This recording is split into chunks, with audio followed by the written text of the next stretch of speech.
With sinking poll numbers and Democrats gearing up for their national convention, Donald Trump casting doubt on a presidential election in the midst of a pandemic. You are going to have a catastrophic situation with universal mail-in votes. The escalating attacks on mail-in voting and unsubstantiated claims it's rife with fraud isn't just coming from the president. There's no evidence of widespread voter fraud, though.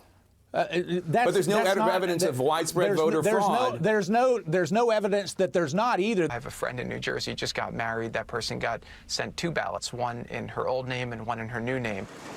Over at the post office, a wave of cost-cutting has led to delayed mail all over the country, less than 80 days away from the election.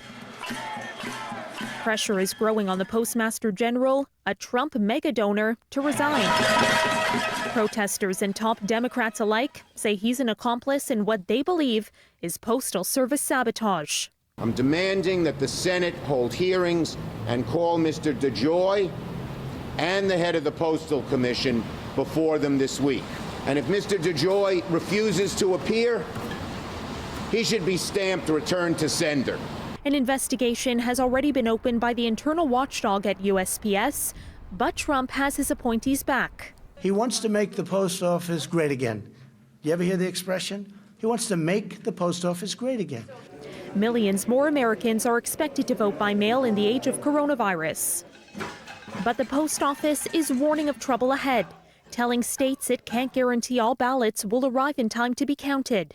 House Democrats are considering a return to Washington to address postal problems the party says have been created by a president trailing his Democratic rival in many public polls.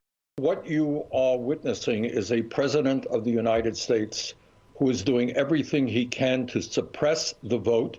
Democrats are pushing for billions of dollars for the Postal Service to help with things like election mail and talks with Republicans over coronavirus legislation. The president now saying he won't block new funding if the Dems meet his demands at the negotiating table.